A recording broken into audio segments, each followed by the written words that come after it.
Hello friends, welcome back to our channel. Today in part 9.4.1 of Mastering Multithreading series, we are going to learn about a very important concept in multithreading, that is memory barriers.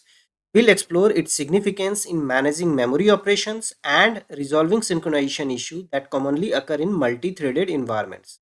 So before we get started, just a quick reminder to subscribe my channel, hit the red button and don't forget to click on the little bell icon. That way you will be notified every time I upload a new video.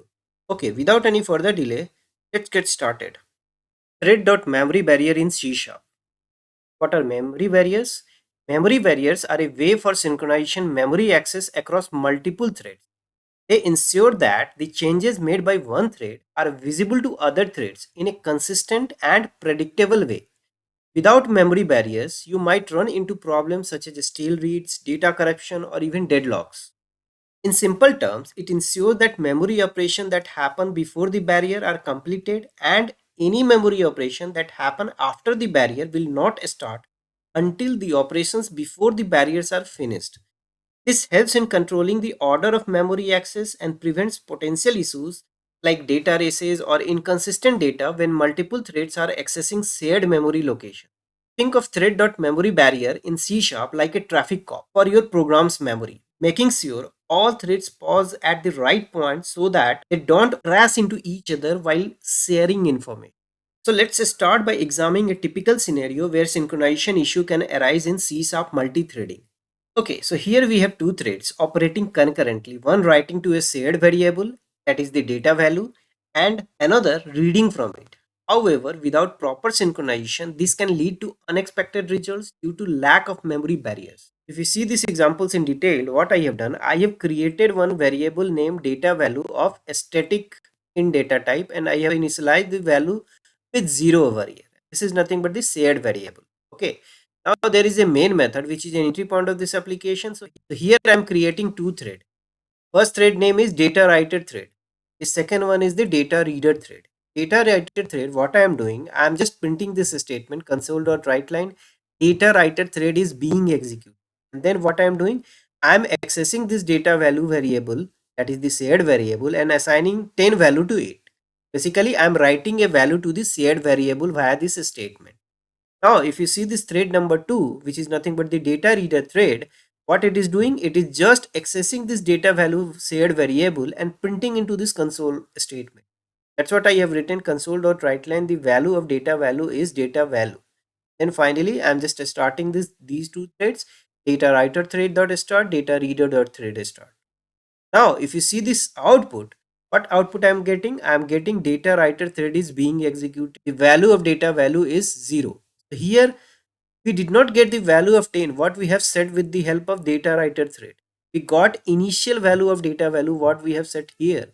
Our expectation is data value should be 10. That's what we are expecting as a part of output, but we are getting the data value is 0. So what happens here is thread number 2 got executed before when thread 1 was getting executed. So we don't want such type of situation. Basically thread 1, which is nothing but the data writer thread, and thread 2, which is nothing but the data reader thread, both are not getting executed in synchronized manner. That's what we got. The value of data value is 0 only, not the 10. That's a synchronization issue. So this is where thread.memoryBarrier comes into a play. It serves as a synchronization point, ensuring that memory operations are completed in a specific order across threads. When placed strategically, it prevents reordering of memory operation by the CPU. Thus, it is just giving us the guarantee, the intended sequence of the execution, and we will be getting the proper data value of the data. How to implement thread.memoryBarrier in C Sharp?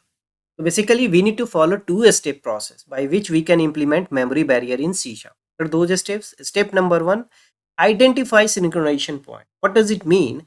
As a part of this step, we need to determine where in our code we need to establish synchronization points for memory operation between threads. So this typically occurs where shared data needs proper synchronization to avoid inconsistency, right? So we will be identifying, okay, where is the synchronization point where we need to put this memory barrier, right? That is the step number 1, identification. Step number 2, insert memory barrier. In this step, we need to place thread.memoryBarrier at the designated point that we have identified via the step number 1, right? Where we need to ensure memory synchronization. So this methods acts as a barrier, ensuring that memory operations before the barrier complete before those after the barrier start. Crucial statement by which we are going to implement memory barrier in our C# program. Okay, let's switch to the Visual Studio and see all these things in action. Okay, so here we are on Visual Studio. Here we are going to see a program first that basically depicts synchronization issue. What I have done, I have created one console application named MemoryBarrier demo that has program.cs file. Program.cs file, there is a class named program where I have a variable data value of static in data type that I have initialized with 0, and this variable is going to serve as a shared variable. Then we have one main method which is an entry point of this application. Here as a first statement, what I'm doing, I'm just printing this statement into console window. Program depicts synchronization issue. Then I'm creating two threads, data writer thread and data reader thread. Data writer thread, I'm printing this statement, data writer thread is being executed, and then I'm accessing this data value shared variable and assigning 10 value to it. Basically, I'm writing a value to the shared variable via this state. In data reader thread, what I'm doing, I'm just accessing this shared variable value. That's what I have written this state. Dot write line, the value of data value is, and this data value, right? As a next statement, I'm just starting these two threads. Then what I'm doing, I'm just using this join method against these two threads. Okay, so let me execute this program and show this output to you. Okay, so output got appear into this console window. If you see, this statement got printed. Program depicts synchronization issue, data writer thread is being executed. And if you see, the 0 value got printed for data value. But if you see this statement, right, data writer thread as a statement number 18, where I'm assigning this data value as a 10. And that's what we are expecting this statement of thread 2, that is the data reader thread, will print. But what value we got it? 0. 0 is nothing but the initial value that I have assigned as a part of line number 6, right? So why it happened? Because this data writer thread and data reader thread are not synchronized. This is the issue that we are going to resolve with the help of Thread.MemoryBarrier. Okay, let me close this and modify this program. Okay, in order to save the time, I have modified this program. Let me show you what changes I have done in this program. First of all, I have written this static bool is write complete is equal to false. Basically, I have written one boolean variable over here and I have assigned false value to it at the initial point. Okay, then what I have done, I have just modified this statement, synchronization issue resolution dot memory, because I just want to show you that I'm just going to use the Thread.MemoryBarrier in order to resolve the synchronization. Okay. In thread 1, what changes I have done? I have written these two statements. Thread.MemoryBarrier and is write complete is equal to true.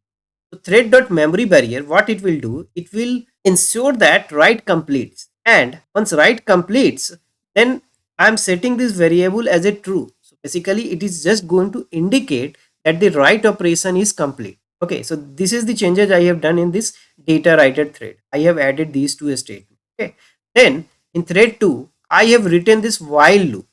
So it will wait until the write operation is complete.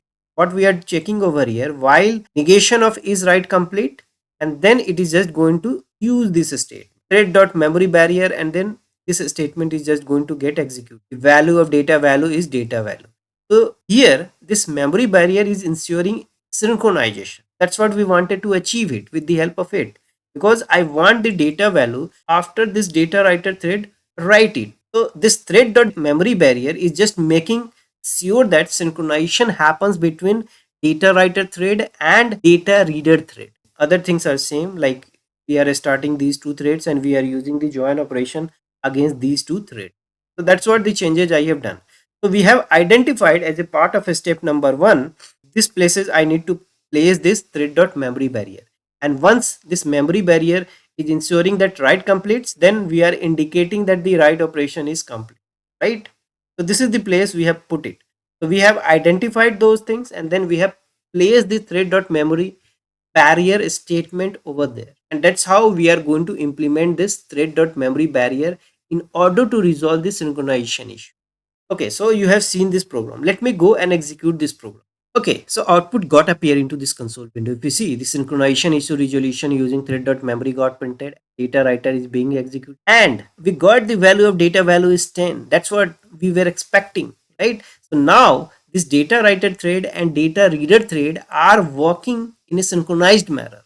That's what data writer first access the shared variable, that is the data value, and assign the 10 value to it. After that, only data reader thread is reading that value, and that's what we got the value as 10, and this statement got printed by a data reader thread. That's how this thread.memory barrier works. Memory barriers are a low level and powerful tool for synchronization memory access, but as you know, they are also very tricky and error prone to use. You have to be very careful about where and when to use them, what kind of memory barrier you need. There are different kinds of memory barriers such as full, acquire, release, or consume that have different semantics and performance implications.